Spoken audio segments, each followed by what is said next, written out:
أعوذ بالله من الشيطان الرجيم يا أيها الذين آمنوا إذا قيل لكم تفسحوا في المجالس فافسحوا يفسح الله لكم وإذا قيل انشزوا فانشزوا يرفع الله الذين آمنوا منكم والذين أوتوا العلم درجات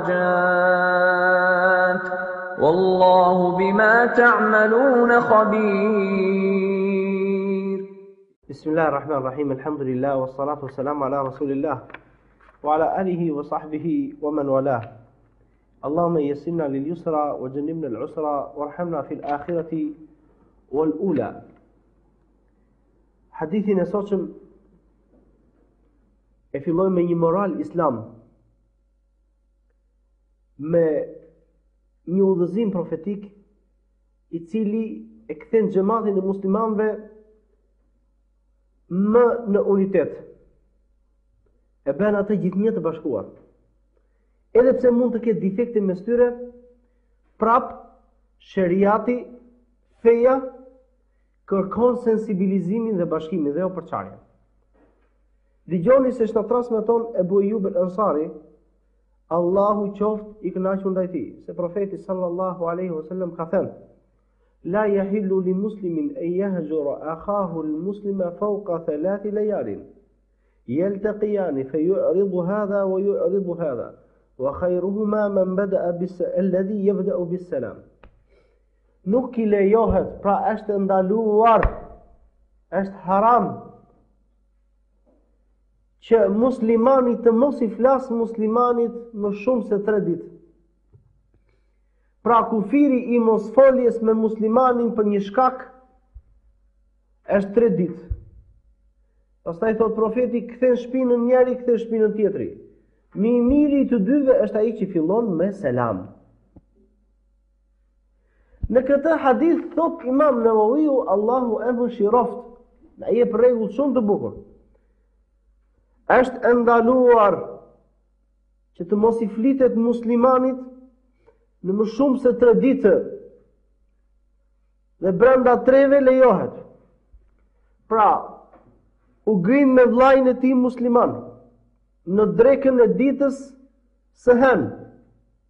Atëherë 3 ditë janë, e hën deri të martën në drek, e marta në drek deri të mërkurën në drek, e mërkura në drek deri të enjtë në drek.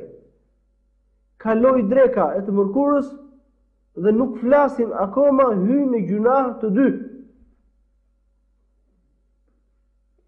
Kufiri i mosfoljes është 3 ditë. Edhe kjo është për çështje dynjaje, për çështje që njerëzit shpesh grinen, sepse Allahu xhalleshanuhu atë nevrikllakun që mund ta ketë dikush e ka lejuar të shkojë deri tek 3 ditëshi. Pse? Ditën e parë është i zemëruar. Ditën e dytë mendon dhe ditën e tretë pendohet. Qoftë njëri, qoftë tjetri se bëjnë llogarit më mirë. Sikur të thosha këtë fjalë, nuk do të vinte kjo gjë. Sikur ta eliminoja këtë kështu, nuk do të vinte kjo gjë. Por se na njëherë në ignoranca që kanë muslimanët i kërkojnë vetes arsye për të shfaqsuar bojkotin, mos foli me vllain e tij musliman. Unë nuk i flas sepse bëri kështu, edhe nuk më erdhi më kërkoj falje, nuk më bëri këtë, nuk bëri atë. Nuk bëri kështu, nuk bëri ashtu. E të tjera justifikime që ja hedh shejtani dikujt në mendjen e tij për të justifikuar haramin. Zoti na ruaj. Prandaj duhet të qëndrosh aty ku të ka thënë Allahu dhe i dërguari i tij. Mos i tej kalo çaj. Mos i tej kalo. Profeti sallallahu alaihi wasallam thot, dëgjoni këtë hadith, çdo të hën dhe të enjtë ngrihen punët tek Allahu. Dhe Allahu i thot me lajkeve që ngren punët, shikoni ata të cilët nuk flasin me njëri tjetrin dhe mos ja ngrini punët derisa të pajtohen. Agjërove të hënë dhe të enjtë. Këndove Kur'an mes këtyre 2 ditëve.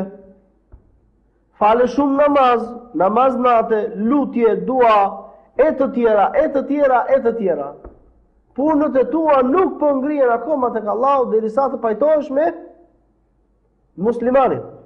E gjitha kjo për çfarë? Që uniteti mes muslimanëve të jetë i fortë. Jo të thërmohet nga individ për shkak të tekave. Nga njëherë zihen njerëzit dhe grinden për çështje jashtë mase banale. Çështje të thjeshta fare. Jo unë, jo më bëri këtë, jo më bëri atë, jo më tha, jo kështu po ashtu. Nuk kanë fare zemër gjerësi.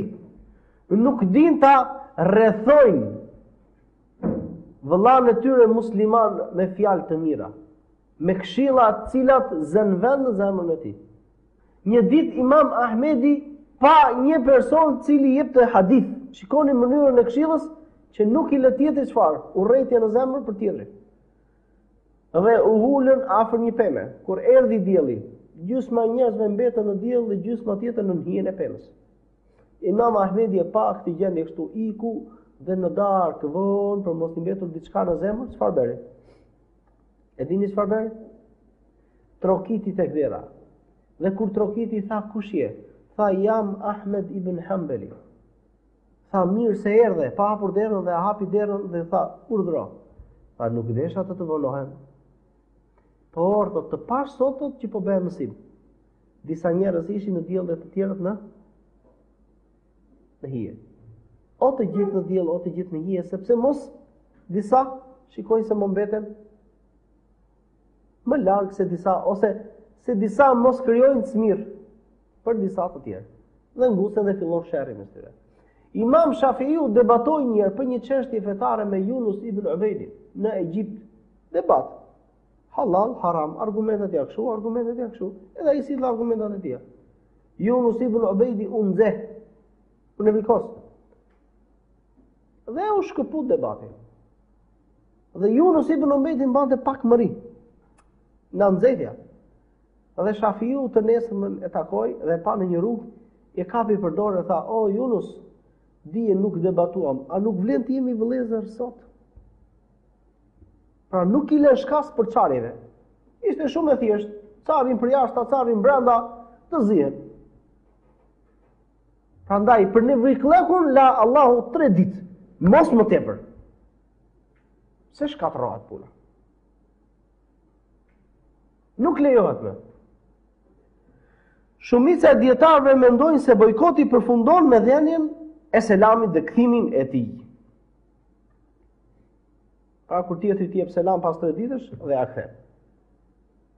Shikoni çka ndodhur një herë me Aishen, gruan e profetit sallallahu alajhi wasallam, dhe me nipin e saj, shokun e profetit, të quajtur Abdullah ibn Zubair. Aisheja kur i çonte Abdullah ibn Zubairi pasuri, lek, dhurata, ajo nuk mbante asnjë gjë për vete. Saqë një ditë kur i erdhën dhurata, çfarë bëri? I tha shërbëtores, meri thot dhe shpërndaj thot se na erdhën disa lypsar, disa fukarej musliman dhe i shpërndau. Pasi i shpërndau i tha shërbëtorja, zonjë nuk të ka mbetur asgjë për vete. Tha harrova. Kështu ishte Aisha, nuk mbante asgjë për vete. E shpërndante për hir të Allahut. Dhe një herë i erdhi një dhuratë nga Abdullah ibn Zubairi, pasuri e madhe, para, dhe ajo e shpërndau. Dhe Abdullah ibn Zubairi i tha, vallahi, thot, o do të frenohet Aisheja nga dordhenja e tillë, pa kufi, ose unë, thot, do t'i ve kufi vetë asaj. Pra, thot për tezën e tij. Kishte teze, Aishen këtë. Dhe çfarë kur e dëgjon Aisheja këtë fjalë, thot, kështu ka thënë Ibn Zubairi, në një herë i thoshte Aisheja Ibni, djali im, se kishte rritur vetë nipin e saj. Kështu thot Ibn Zubairi, thot, vallahi, thot, zotohem që nuk kam për t'i folur atij. Farre, thot. Dhe mundohesh Abdullah ibn Zubairi që të pajtohej me ta, mundohej. Jo. Pse unë nevikosa Aisheja? Se i tha do t'i ve unë kufi. Lëshoj një fjalë që asaj nuk i pëlqeu. Dhe çfarë bëri? Ajo e bojkotoi, nuk i foli. Dhe mundohesh Abdullah ibn Zubairi të hynte me miqësira, si themi, dhe nuk po gjente dot. Dhe gjeti një ditë dy sahab, Miswar ibn Makhrama dhe një sahab tjetër që u fut pas tyre në shtëpinë e Aishes. Vajtëm tek dera e Aishes, trokitëm dhe tha, kush është? Jam nisuri dhe me 2 veta. A të hymë? Tha, po hyni, të gjithë ne, të gjithë ju, tha. Dhe hynë. Pa Aisheja rinte pas perdes, se kështu ishte urdhëruar që gratë e profetit të rinin dhe të flisnin njerëzve pas perdeve. Dhe kur u futën brenda, Abdullah ibn Zubejri, nipi i saj ishte Mekta. Dhe u fut mbrapa perdes dhe ju ul Aishes në prehrin e saj dhe filloi ta përqafonte të qante dhe i thoshte, o nëna jon, se është nëna e besimtarve, gruaja e profetit. Thot, nuk lejohet të mbash bojkot më shumë se 3 ditë. Nuk lejohet, sa që ja thoshin shpesh këtë fjalë, sa që filloi të qante dhe thoshte, jam zotuar. Do të thonë nuk deshte ta thënë zotimin që ishin për Zotin. Dhe Abdullah ibn Zubejri për të shlyer zotimin e saj, liroi 40 sklever. 40 sklever i liroi. Për të shlyer zotimin e, megjithatë dietarët thonë, zotimi i Aishes nuk quhet zotim sepse ka shkelur çfarë? 3 ditëshin. Brenda 3 ditëshit ajo e mbajti, mëtej nuk lejohet. Prandaj nuk shlyhet gjë, sepse është zotim në diçka që nuk lejohet. Por se për t'i bërë qefin asaj, çfarë bëri Abdullah ibn Zubejri? Liroi për hir të Allahut 40 sklever. Prandaj bojkoti është një lloj ilaçi, të cilin e përdor sheriati, pra feja, për të mbyllur një sëmundje e cila ka plasur. Për të mbyllur një sëmundje. Mund të bojkoj xhamati personin. Imami, prisi i muslimanëve. Imami i xhamis, dietari, njeriu që ka pozit dhe i bindin njerëzit. Mund të bojkotoj. Prandaj Imam Ibn Abdul Barri thot, dietarët kanë rënë dakord se bojkoti mbi 3 ditë nuk lejohet vetëm në rast se po i foli tjetrit e i tjetri i prish fen këtij tjetrit. Pra ndikon te tjetri për keq dhe ja prish fen. Në këtë rastet lejohet të zgjat. Prandaj edhe dietarët thonë i lejohet imamit, dietarit, njeriu me pozitë dhe me influencë të dënoj me bojkot, pra me mosfolje, në rastin kur i bojkotuari, ati që nuk i flitet dhe reflekton, zemën si dhe mine. Ndodhi në kohën e profetit sallallahu alaihi wasallam kjo gjë. Ndodhi në kohën e profetit. Në vitin e 9 të Hijrit ndodhi lufta e Tabukut. Dhe në atë luftë Allahu xhalleshanu dhe i dërguari i tij thërritën të gjithë njerëzit. Madje ishte luftë që u bë si u bë? U tregua synimi se ku do të shkonin, që në luftat të tjera profeti nuk e tregonte vendin ku do të shkonte për luftë. Por atë luftë e tregoi dhe u mblodhën në Medinë. Njerëzit vinin, kush kishte i jepte pasuri, por atë vit çfarë kishte? Kishte fatësirë. Tregtia nuk ishte lëvizur, hurmat nuk ishin bërë që të shiteshin. Edhe u quajt ushtria e vështirësisë. Mbetën fugarin pa ardhur dhe qanë për para profetit, saqë Allahu zbriti ajete për ta. Dhe u nisën 3 veta thanë, për i tyre që tregon historinë Kab ibn Malik. Thot, thash po nisëm nesër dhe nuk u nisë. Thash po nisëm pas nesër, nuk. Dhe çfarë? E mori neglizhenca dhe plagështia dhe nuk vajti fare në luftë. Kur erdhi profeti nga lufta, vinin hipokritët dhe i thoshin, kisha këtë hall, kisha probleme, fëmijët tanë u morën me pasurinë, dhe Allahu thoshte, o kam lëndor Allahu i fal. Më thënë, nuk i mori fare në zemër ato që kishin ata në zemër, urrejtjen e Islamit. Jo. Ky njeriu çfarë do të thoshte tani, këta 3 veta? Ky tha sa të zbres në një ajet të lexohet. Për mua deri në ditën e gjykimit, që kam qenë mes hipokritëve, më mirë të them të drejtën. Dhe vajti te profeti dhe i tha profetit, ç'të mbajti? Ti nuk erdhe? Tha neglizhova. I tha profeti, prisni sa të zbresë Allahu për ju gjykimin. Dhe pritën. Prit. Erdhi lajmi i parë. Jo në ajet Kurani, tha profeti bojkotojni mos i flisni. Nuk i fliste njeri këtyre. Erdhi lajmi i dytë. Dërgoni gratë tuaja në shtëpi tuaja. Vetëm njeri i cili ishte çfarë i pamundur, ishte pleqëri. Vetëm ai mbaj. Kurse këta do të tjerë të dërguan gratë në shtëpi. Në shtëpinë e fisit. Thanë ti ndajmë, jo, vetëm blerini atje. Sa që një ditë rrugës kur përhese i thash në kushuririt tim selam aleikum, nuk ma ktheu fare. Tha, munafik jam unë. Nuk di, tha, po unë zbatoj urdhën e profetit. Dhe Ka'b ibn Malik i thoshte, kur falësha namazin, jepja selam në xhami, nuk ma kthente asnjëri, dhe shikoja profetin sallallahu alaihi wasallam, mos i lëvizte buzët apo jo. Shikoja me bysyri, do t'i lëvizte buzët, do më kthente selamin apo jo. Sa që kur arriti në një gjendje që u lodhën në këtë gjë, u penduan sinqerisht, zbriti pendimi i tyre. Dhe ky bojkot zgjati 50 ditë. 50 ditë. Dhe zbriti Allahu ajete që u pranoi pendimin e tyre. Dhe tha, dhe mbi ata të cilët, dhe mbi ata 3 të cilët neglizhuan në luftë, që nuk erdhën. Derisa që u ngushtua toka dhe u ngushtua vetvetja atyre, i zbriti Allahu pendimin dhe ja pranoi pendimin atyre. Që edhe ata të pendohen. Pastaj zbriti ajeti i Kuranit, o ju të cilët besuat, keni frikë Zotin dhe jini me të sinqertët. Pra gjithë xhamati kur shikon se ka sensibilizim dhe ai që nuk i flitet reflekton, i lejohet ta bojkotojë këtë person. E ka lejuar Islami bojkotin nga burri kundrejt gruas.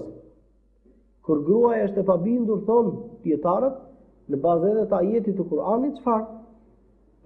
E këshillon burrin me të mirë dhe me fjalë kërcënuese. Pra, me fjalë kërcënuese, me ajete dhe me hadithe. Që ky lloj mosbindje është ndaluar në Islam. Nëse gruaja nuk bindet në këtë formë, atëherë çfarë ndodh? Burri i largohet shtratit të gruas. Domethënë në shtrat i kthen shpinën asaj ose ndryshon shtratin. Flet diku tjetër aty në shtëpinë e tij. Në qoftë se ajo nuk merr vesh edhe me këtë gjë, i lejohet burrit të mos i flasë. E kështu me radhë disa etapa të tjera të cilat shpjegohen dhe komentohen në tefsirin e Kuranit, në komentet e Kuranit. Ky është një lloj bojkoti i cili çfarë? Duhet i tërheq veshin atij që ka bërë gabim. Dhe ky lejohet. I lejohet të bojkotohet personi i cili shfaqet me gjunahe haptazi, sheshit. Por se në qoftë se bojkoti, pra mos folja me këtë njeri, i bën dëm, ku ai i shton të ligat, ose del fare nga feja, siç mund të ndodhë sot. Një njeri nuk falet, nuk i flasin tjerë fare, marrin për këmbë, tjerë shajfi, e la fare xhamin.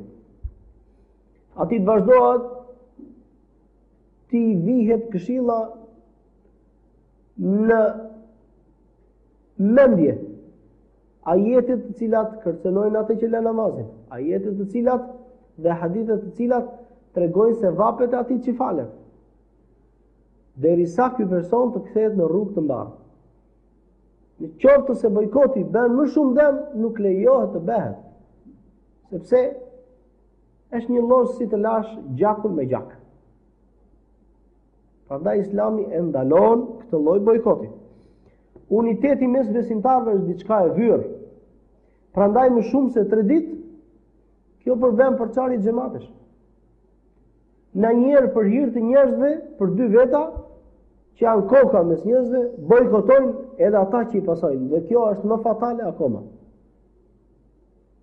Për hir të një imamit të xhamie, që zihet me një imam tjetër në xhamie, grinden të dyja palët e xhamive. Dhe dini ku është me habitshmja, nuk kalon shumë dhe këta 2 imam pajtohen. Kurse xhamatet me njëri tjetrin, në njëri gjejnë shumë të vështirë të pajtohen. Në njëri lënë xhamatet çfarë? Ose ata që i pasojnë të shkojnë në masa ekstreme, duke u rrahur, duke u grindur, dhe çfarë?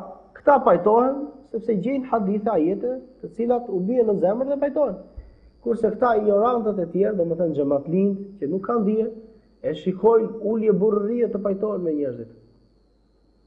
Ose e gjejnë shumë të vështirë në shpirtin e tyre të pajtohen. Prandaj ata që kryesojnë të tjerët duhet të kenë parasysh në qoftë se kanë probleme me dikë mos të shfaqin në xhamate. Sepse i bën xhamatet në një qytet ka 3 xhami.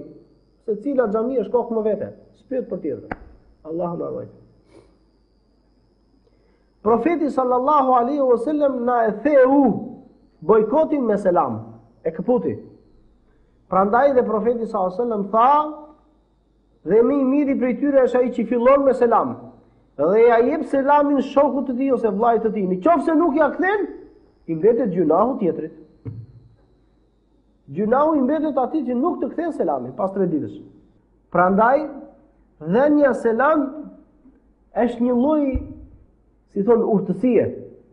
Është një lloj urtësie, një urtësi profetike. Pse?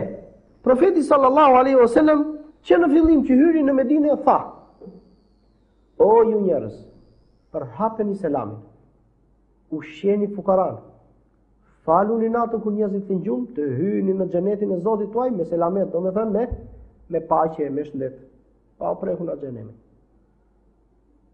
Selam. Thot profeti sallallahu alajhi wasallam, a nuk ju tregoj diçka? Në qoftë se bëni atë, do të duheni me njëri tjetrin. Tham po, i dërguari Allahu, tha, përhapni selamin mes jush. Prandaj të dhënët selam do të thotë që ti në zemrën tënde ruan paqe për tjetrin tënd. Dhe nuk i ke me ato nerva dhe atë lloj mlefi që kishe për tjetrin. Prandaj dhënia selam është e rëndësishme. Dhënia shpesh selam. Se vetë fjala selam ka kuptim shumë të gjerë. Ka kuptimin e paqes, ka kuptimin e shëndetit të mirë, ka kuptimin e pastrimit moral të dyja palëve. Qoftë paqja shpirtërore, paqja shëndetit e fizike mbi ty, i përfshin të gjitha. Prandaj është gjë e veçantë. Lutim Allahun xhaleshanu të na bëjë për atyre të cilët veprojnë me atë që thot profeti sallallahu alajhi wasallam dhe qëndrojnë aty ku na ka caktuar kufit Allahu dhe i dërguari i tij.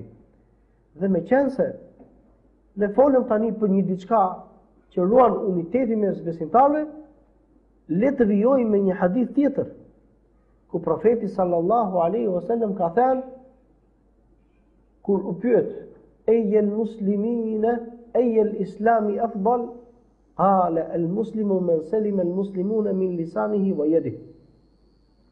U pyet profeti cili është islami më i mirë. Tha profeti, muslimani më i mirë është ai i cili nga dora e tij dhe gjuha e tij shpëtoi musliman. Domethënë i la rahat muslimanët nga dora dhe gjuha. Nuk i bezdis muslimanët me gjuhën dhe dorën e tij. Prandaj ky hadith tregon për nderin dhe pasurinë e muslimanit. Edhe të drejtën e tij, se këto janë të shenjta tek Allahu xhaleshanu. Prandaj nuk lejohet bezdisja e muslimanëve me dorë apo me fjalë. Madje edhe me paragjykime. Të paragjykosh një person i cili nuk ka bërë gjë fare. Pse ma tha këtë fjalë? Mbase ka për qëllim kështu apo kështu. Pra zemra jote po gjykon së prapti për te, pa ditur gjëra.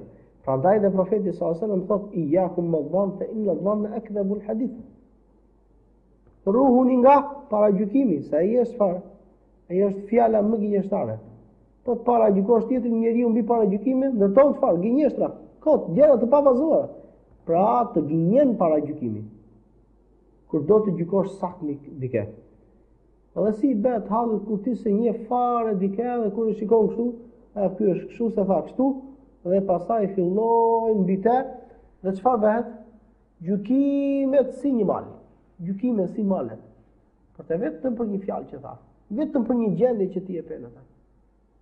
Prandaj edhe një nga dietarët e parë thoshte, në qoftë se të vjen ndonjë fjalë që vjen lajm i keq për vllain tënd musliman, kërkoj ati justifikim. Kërkoj, mbas e ka bërë për këtë. Dhe në qoftë se nuk do të jesh dot justifikim, atëherë thuaj, mbas ai ka një shpajtësim që unë nuk e di. Se nuk i dihet. Kjo është për sa i përket paragjykimit të muslimanit. Po kur ti e përgojon muslimanin, po kur ti shpif ndaj tij, po kur ti dhunon pasurinë e tij, po kur ti i prek nderin atij, i ngacmon fëmijën, i ngacmon gratë e shtëpisë, me shikime, me fjale, po kur ti e vjedh atë, Allahu na ruaj. Do me thënë, kur themi cili është islami më i miri i njeriu, është ai islam i cili e bën muslimanin që t'i jenë rahat muslimanët nga goja dhe dora e tjetrit. Po në qoftë se muslimanët nuk janë rahat nga goja dhe dora jote, atëherë çfarë është? Çka i mbetet njeriu? Çka i mbetet? Njeri pa amanet, njeri gënjeshtar. Njeri vrasë, njeri ashpër. Njeri pa edukat, pa moral. Pse? Se nuk do t'ja di për gjuhën dhe duart e tij ku i lëshon. Ka hadithe që përmendin nderin e muslimanit. Thot profeti sallallahu alajhi wasallam, nuk është besimtari sharrës, fyerës, mallkues dhe as me fjalë të keqe. Thot profeti sallallahu alajhi wasallam, sharja e muslimanit është një lloj si puna atij personi që është buz humerës, gati të bjerë. Ai që fyen një musliman, e shan ata. Thot profeti sallallahu alajhi wasallam, kamata më e keqe, fajdeja më e keqe është ta zgjasësh gojën tënde tek nderi i vllajt tënd musliman. Domethënë, ta fyesh atë. Thot profeti sallallahu alaihi wasallam, nëse muslimani i shfaq muslimanit armën, e mallkojnë atë me laiket derisa ta ul atë. Deri sa ta ul armën ndaj tij. Thot profeti sallallahu alaihi wasallam, fyerja e muslimanit është thurje dhe vrasja e tij është kufër. Pra gjunah i madh, jo dalin nga feja. Thot profeti sallallahu alaihi wasallam, thot sikur të shkatërrohet e gjithë dynjaja është më lehtë tek Allahu se sa të vritet një burr musliman. Gjithë bota të shkatërrohet është më lehtë tek Allahu se sa vrasja e një burri musliman. Padrejtisht. Se nëse një musliman vret një tjetër, dhe ai vritet për atë që u vra. Thot profeti sallallahu alaihi wasallam, besimtari është pasqyra e besimtarit. Besimtari është vëlla për besimtarin. Thot, e ndihmon atë dhe i mban atë që ka humbur muslimanit. Dhe e rrethon muslimanin nga brapa, do të thënë e mbron nga pas. Do të thënë nuk e traton asnjë nga pas. E kam ndihmë, i ki me mendje fjetur sepse kam fqinjën tim musliman i cili më mbron shtëpinë time. Thot profeti sallallahu alaihi wasallam në një hadith, dhe ky hadith është i habitshëm. Kur dikush ka dalë në rrugë luftë për hir të Allahut dhe fqinji i tij i prek nderin tek gruaja këtij personi, do të vi ky person ditën e gjykimit dhe do të marrë se vape nga fqinji i tij sa të doj ai. Subhanallah. Sa të doj ai? Vetëm atë ditë nuk ka gjunah të lakmosh për sevape dhe falje dhe mëshirë. Prandaj nuk e lë me asnjë gjë. Thot profeti sallallahu alaihi wasallam, thot Allahu xhalla shanu në Kur'an, a kërkon dikush nga ju, a dëshiron dikush nga ju ta haj mishin e vllajit të tij të vdekur dhe ju e urreni atë. Pra një ajet i cili ndalon përgojimin e muslimanit. Mishin e njeriu të vdekur. Shiko, vetëm ta shikosh të vdekur tjetrin, të copëtuar, të vjen vështirë. E jo më të shkosh dhe ta hash. Profeti sallallahu alaihi wasallam ka thënë, nuk hyn në xhenet, thashë the me xhiu. Pra tha kështu, tha ai ashtu, e çon fjalën dhe njerëzit grinden mes njëri tjetrit. Nderet e muslimanëve të këta thashë the me xhiu janë të lira. Nuk duan të dinë këta. Po kështu ka thënë, wala tajassasu, dhe mos spiononi. Allahu ka thënë, wala tajassasu, dhe mos spiononi. Kjo është na bezdisja e muslimanit me gojë. E bezdis muslimanit me spionime. Po kështu nuk lejohet të tradhtohet muslimani, sepse tradhtia dhe dredhia janë në xhehenem, ka thënë profeti. Dhe sot ne kemi njerëz të cilët çfarë? Shpifin për djem, shpifin për musliman, tek njerëz jo besimtar, që këta jo besimtar t'i dhunojnë këta musliman. Të bëhen emisione për këta musliman, që këta janë të formës të tillë, ndërkohë që këta janë çfarë? Janë të pastër fare dhe nuk dinë se çfarë është berë. Allah na ruaj. Nuk e godet dhe as nuk i merr pasurinë muslimanit. Profeti sallallahu alaihi wasallam një ditë i thonë shokëve të tij: "A e dini ju kush është njeriu i falimentuar?" Thanë: "Ai që nuk ka as pasuri dhe as një diçka. Nuk ka pasuri fare. Është njeriu i falimentuar, as shtëpi asgjë." Tha jo, tha profeti, i falimentuar nga ummeti, nga muslimanët, është ai personi i cili vjen me sevape, me vepra të mira sa male ditën e gjykimit. Por se ka shan njerin, ka fyer tjetrin, ka goditur këtit, ka marrë paranë atit, dhe i vinë këta persona, këta që i ka hyrë në borxhe morale dhe materiale, dhe duan të marrin çfarë? Të drejtën e tyre, po ato ditë nuk shpërblehet me pasuri ose me goditje. Më goditje na merr goditje, më shave na të shajun ditën e Kiametit. Jo. Konverta është me sevape dhe vinë thot dhe i marrin sevapet për ai sa i ka hyrë ai në hak. Dhe kur mbarojnë sevapet e këtij personi që janë samalet, vinë të tjerë akoma. Dhe nuk ka çtu jap. Edhe këta të tjerë që vinë të marrin sevap i japin atë këqijat e tyre dhe merret me to thot profet dhe futet në zjarr të xhehenemit. Allahu na ruaj. Allahu na ruaj. Prandaj besimtari, thot profeti, këshillon dhe nuk turpëron. O ju të cilët besuat me gjuhë dhe nuk ju ka hyrë besimi akoma, nuk ju ka trokitur besimi në zemra. Mos i turpëroni muslimanët dhe mos ndiqni ato veprat e liga të tyre, sepse kush e bën këtë, ka për ta turpëruar Allahu edhe në qoftë se bën gjunahun mes katër mureve. Edhe vetëm ti ka për ta nxjerrë Allahu gjunahun tënd. Pse? Sepse ti çfarë? Edhe ti spionon gjunahet e muslimanit. Çka ka bërë ky? Çfarë gjunahu ka bërë këtu? Çfarë gjunahu ka bërë atje? Prandaj kështu është shpërblimi i këtij personi. Thot një poet: "Ihfaz lisanaka ayyuha al-insanu la yaldaghannaka innahu thu'banu jirahu as-sinani laha iltiamu wa la yaltamu ma jaraha al-lisanu." Ruaj gjuhën tënde o ti njeri, të mos të pickoj sepse është si gjarpri. Të çarat e shpatave thot, kollaj, të çarat e shpatave lehtë do të mbyllen dhe nuk mbyllen dot të çarat e gjuhëve. Ta gjuha çan. Gjuha kocka s'ka, po kocka fyen. Allahu na ruaj dhe na bëft Allahu xhaleshanu në ata që kanë islamin më të mirë, ku muslimanët janë rehat nga duart tona dhe gjuhët tona. Dhe veprofshim për të mirën e muslimanëve. Të flasim gjithnjë të mirën për ta, t'i mbulojmë gabimet që kanë dhe duart tona çfarë të bëjnë vetëm ndihmë për ta. Wassalamu alaikum wa rahmatullahi wa barakatuh.